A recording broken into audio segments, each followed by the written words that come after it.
আজি আমি ক্লাস 7 ত্ৰিভুজৰ সৰ্বাংগ সমতা ইংলিছত কংগ্ৰুয়েন্স অফ ট্ৰায়াঙ্গল পাঠটোৰ ওপৰত আলোচনা কৰিম। তোমালোকে যদি এই গোটেই ভিডিওটো চোৱা তেতিয়াহলে এই পাঠটোত থকা সকলো ধৰণৰ কোৱেশ্চন কৰিব পাৰিবা। আহাচোন আমি গম পাও সৰ্বসমতা মানে কি। এই দুটা কইন্স, এই দুটা একেটা সময়ত একেটা বছৰতে ওলোৱা এটকীয়া কইন্স, এই কইন্স দুটা যদি মই একেলগে থৈ দিও তেতিয়াহলে চাবা ইটোৱে হিটোৰ লগত মিলি গৈছে, হয়নে? মিলি গৈছে, হয়নে? এয়া তো ইয়াৰ ওপৰত থৈ দিলো, একেবাৰে মিলি গৈছে। এই দুখন বিস্কুট একে কোম্পানীৰে একেটা পেকেটৰে বিস্কুট, ইখনে হিখনৰ ওপৰত থলে মিলি গৈছে, হয় নাই? ইখনে হিখনে সম্পূৰ্ণ আকাৰে আকৃতিয়ে সম্পূৰ্ণ মিলি গৈছে। এই দুপাত খাৰু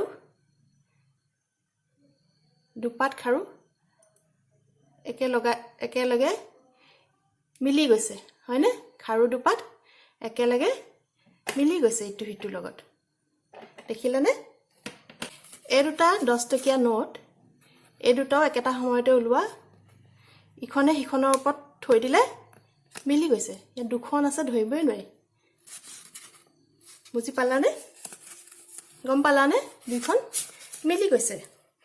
এতিয়া সৰ্বসম মানে হ'ল এই সকলো ক্ষেত্ৰতে সমান নাইবা তেনেবোৰ আকাৰ, যিবোৰ আকৃতি আকাৰ উভয় ক্ষেত্ৰতে একে, এইবোৰ হ'ল সৰ্বসম বস্তুৰ উদাহৰণ। F1 F2 দুটা সমতলিক আকৃতি। এটা চাই পেলাই তোমালোকে যে এতিয়া দেখি গলা সৰ্বসম, এতিয়া এই দুটা চাই পেলাই ক'ব পাৰিবানে যে F1 F2 সৰ্বসম? মই দুটা F1 F2 দুটা চিত্ৰ কাটি পেলাই ইয়াত দেখাইছো, গতিকে মই তুলি আনি তোমালোকক দেখাম। F1 F2 মিলাই দিম। কি পালো? ইটোৱে হিটো মিলি গৈছে নে? দেখিলানে? গতিকে আমি কি ক'ব পাৰিম? F1 F2 সৰ্বসম, হয় নাই? F1 F2 মিলি গ'ল নে? গতিকে ই F1 F2 সৰ্বসম। তো আমি কেনেকৈ লিখিম? F1 এইটো হ'ল সৰ্বসমৰ চিন, সৰ্বাংগসমৰ চিন, F1 সৰ্বাংগসম F2। বুজি পালানে? AB আৰু CD দুডাল ৰেখাখণ্ড, লগতে PQ আৰু RS দুডাল ৰেখাখণ্ড। এতিয়া মই এই CD ৰেখাডাল তুলি পেলাই AB ওপৰত দি দিওঁচোন। এই দুডাল আকাৰ আকৃতি একে হ'লনে? এইডাল দিশ আকাৰ আকৃতি সকলো ফালৰ পৰা একে হ'লনে? ইডালে সিডালৰ ওপৰত দি দিওঁচোন, কি হয়? এই দুডাল সোমাই আছে, ইডালে সিডালক ঢাকি দিছে, তাৰমানে ইডালে সিডালে সৰ্বাংগসম। বুজি পালানে? ৰেখাখণ্ড দুডাল সৰ্বাংগসম, দেখিলানে? ইডালে সিডালক ঢাকি দিছে। তাৰমানে আমি কি বুজিলো? AB আৰু CD ৰেখাখণ্ড দুডাল সৰ্বাংগসম ৰেখাখণ্ড।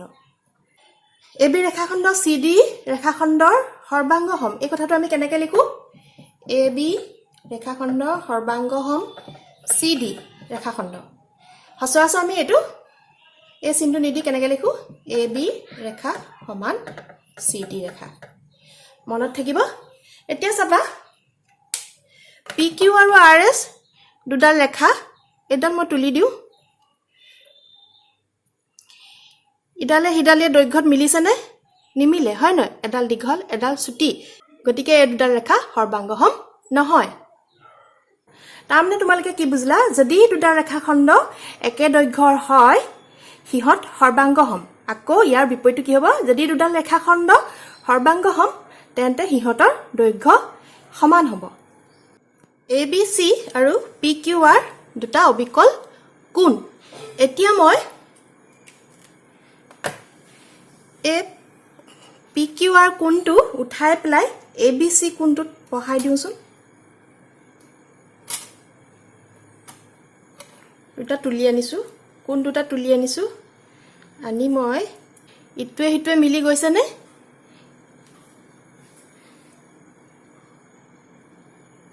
ইয়াৰ QP বাহুডাল AB বাহুৰ লগত মিলিছেনে আৰু লগতে BC বাহুডাল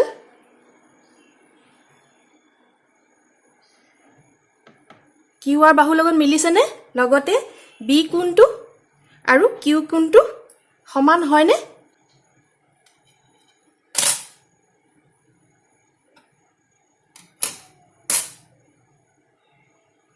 এই দুটা সম্পূৰ্ণ সমান মানে ABC আৰু PQR কোণ দুটা সৰ্বাংগ সম ABC কোণটো PQR ৰ লগত সৰ্বাংগ সম এই কথাটো আমি কেনেকৈ লিখিম এংগল ABC সৰ্বাংগ সম এংগল PQR বা আমি কেনেকৈ লিখো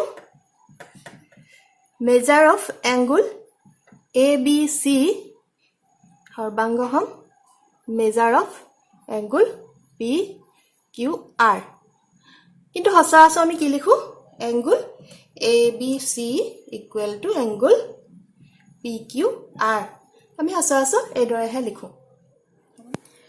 আমি দেখিলো যে দুটা ৰেখাখণ্ড সৰ্বাংগ সম হলে এডাল ৰেখা আনডাল ৰেখাৰ অবিকল হয় একেধৰণে দুটা কোণ পৰস্পৰ সৰ্বাংগ সম হ'ব যদি এটা কোণ আনটোৰ অবিকল হয় আমি এই ধাৰণাটো ত্ৰিভুজৰ ক্ষেত্ৰলৈও আহাচোন প্ৰসাৰিত কৰো এই দুটা ত্ৰিভুজ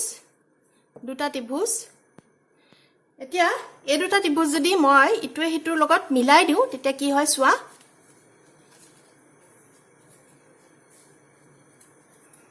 দেখিছানে আমাৰ সৰ্বসম বস্তুবোৰৰ নিচিনাকৈ ইটোৱে হিটোৱে মিলি গৈছে হয় না দুটা ত্ৰিভুজ এই দুটা ইটোৱে হিটোৱে মিলি গৈছে এই দুটা ত্ৰিভুজক কোৱা হ'ব সৰ্বসম ত্ৰিভুজ বুজি পালানে ত্ৰিভুজৰ সৰ্বসমতা মানে কি এই দুটা ত্ৰিভুজক কোৱা হ'ব সৰ্বসম ত্ৰিভুজ ABC আৰু PQR ত্ৰিভুজ দুটা সৰ্বাংগ সম হোৱাৰ লগে লগে কি হ'ব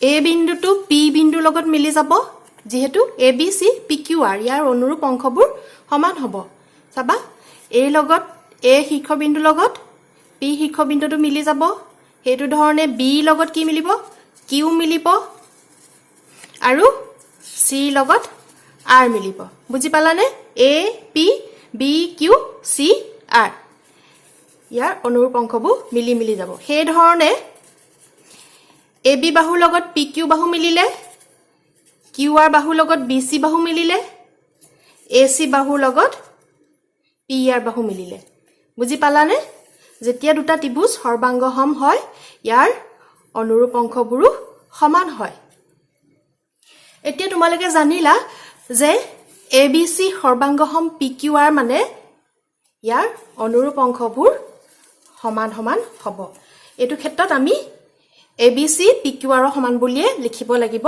আমি এটো ত্ৰিভুজ ABC সৰ্বাংগ সম ত্ৰিভুজ PQR নিলিখি ত্ৰিভুজ RQP উল্টাকে মানে লিখাটো শুদ্ধ নহব আমি যেতিয়া বহি ত্ৰিভুজ আঁকি পেলাই ত্ৰিভুজ দুটা সৰ্বাংগ সম হয় নে নহয় চাবৰ কাৰণে এই ধৰণে আমি কাটি সদায় চাব নোৱাৰো হয় না এই ধৰণে আমি কাটি চোৱাটো আমাৰ কাৰণে বহিত সম্ভৱ নহব সেই কাৰণে দুটা ত্ৰিভুজ সৰ্বাংগ সম হয় নে নহয় তাৰ কাৰণে কিছুমান শৰ্ত আছে সেই শৰ্তবোৰ আমি আজি আলোচনা কৰিছো নহা যিবোৰ শৰ্ত ব্যৱহাৰ কৰি আমি গম পাম যে ত্ৰিভুজ দুটা সৰ্বাংগ সম হয় নে নহয় তাৰ বিষয়ে আমি জানোছো নহা এতিয়া আমি আলোচনা কৰো আহা ত্ৰিভুজৰ সৰ্বসমতা বিচাৰৰ শৰ্তসমূহ যিবোৰ শৰ্ত ব্যৱহাৰ কৰি আমি দুটা ত্ৰিভুজ সৰ্বসম বুলি প্ৰমাণ কৰিব পাৰিম ইয়াৰ শৰ্তসমূহ আমি আলোচনা কৰো আহা যেটো ইংলিছত কোৱা হয় ক্ৰাইটেৰিয়া ফৰ কংগ্ৰুয়েন্স অফ ট্ৰায়াঙ্গলছ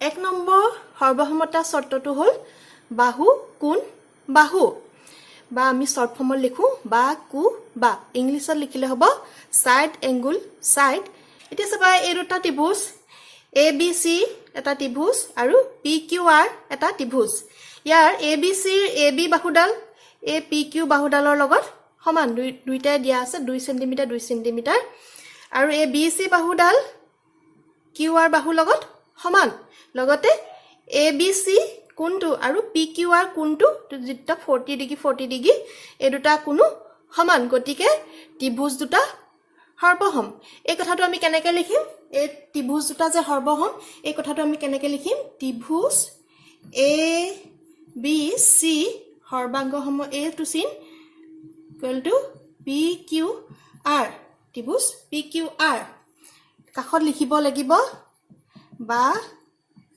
কু বা বিধি অনুসৰি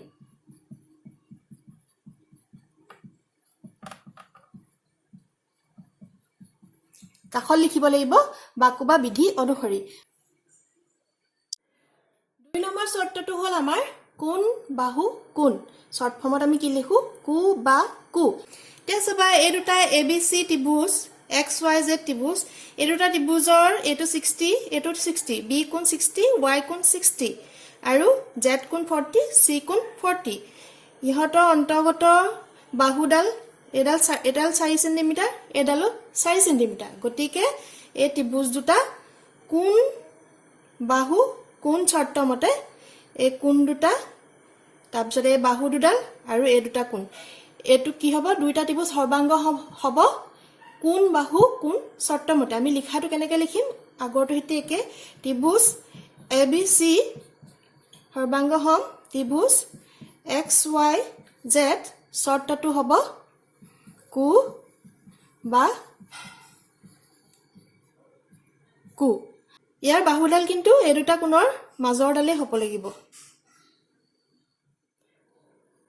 ত্ৰিভুজৰ সৰ্বসমতাৰ 3 নম্বৰ শৰ্তটো হ'ল কোণ কোণ বাহু শৰ্ট ফৰ্মত লিখা হয় কু কু বা এই কু বা শৰ্তটো তোমালোকৰ এতিয়া কিতাপত দিয়া নাই তোমালোকৰ যাতে আগলৈ সুবিধা হয় সেই কাৰণে মই এতিয়াই তোমালোকক দেখাই দিছো এতিয়া চাবা এই দুটা ত্ৰিভুজ ABC আৰু PQR ৰ এই B কোণটো 60 ইয়াৰ Q কোণটো 60 ইয়াৰ C কোণটো 40 আৰু R কোণটো 40 লগতে AC আৰু PR বাহু দুডাল সমান এনেকুৱা ক্ষেত্ৰত কি হ'ব এই দুটা ত্ৰিভুজ সৰ্বাংগসম হ'ব আৰু ইয়াৰ শৰ্তটো হ'ব কু কু বা ইংলিছত লিখিব পাৰি AAS শৰ্ত ত্ৰিভুজৰ সৰ্বসমতা বিচাৰৰ আমাৰ 4 নম্বৰ শৰ্তটো হ'ল বাহু বাহু বাহু শৰ্তত ছুটিকে লিখা হয় বা এই চাবা এই দুটা ত্ৰিভুজ ABC আৰু PQR এই দুটা ত্ৰিভুজৰ এডাল বাহুৱে সমান এডাল বাহুৱে সমান আৰু এডাল বাহুৱে সমান গতিকে ত্ৰিভুজ দুটা সৰ্বাংগসম হ'ব ABC সৰ্বাংগসম PQR কাৰণটো হ'ল বা বিধিমতে ত্ৰিভুজৰ 5 নম্বৰ সৰ্বসমতাৰ শৰ্তটো হ'ল সমকোণ কৰ্ণ বাহু হ ক বা ইংলিছত কোৱা হয় RHS কংগ্ৰুয়েন্স ৰুল এতিয়া ABC আৰু RQP দুটা সমকোণী ত্ৰিভুজ এই দুটা সমকোণ সমান হলে ইয়াৰ অনুৰূপ বাহু দুটা সমান AB আৰু RQ আৰু AC আৰু RP সমান গতিকে ত্ৰিভুজ দুটা সৰ্বসম হ'ব আৰু সৰ্বসমৰ শৰ্তটো হ'ল RHS বিধিমতে এতিয়া আমি জানো আহা দুটা ত্ৰিভুজৰ কোন সৰ্বাংগসমতা শৰ্ত বুলি কোনো শৰ্ত নাই কিয় নাই আমি জানো আহা ABC এটা ত্ৰিভুজ PQR এটা ত্ৰিভুজ ইহতৰ কোণবোৰ মন কৰা B কোণে Q কোণে 90 ডিগ্ৰী সমান A কোণে P কোণে 40 ডিগ্ৰী সমান লগতে C কোণে R কোণে 50 ডিগ্ৰী সমান হলেও ইহত দুটা কিন্তু সৰ্বসম নহয় সৰ্বসম কেতিয়া হ'ব যেতিয়া দুইটা অবিকল একে চিত্ত হ'ব বুজি পালানে ইহতৰ কোণগিটা সমান হলেও ত্ৰিভুজ দুটা কিন্তু সৰ্বাংগসম নহয় তোমালোকে যদি কিবা কোৱেশ্চন বুজি পোৱা নাই বা কিবা কোৱেশ্চন জানিবলৈ আছে তেতিয়াহলে মোক কমেন্ট বক্সত কমেন্ট কৰিবা যাতে মই তোমালোকৰ সমস্যাবোৰ সমাধান কৰি দিব পাৰো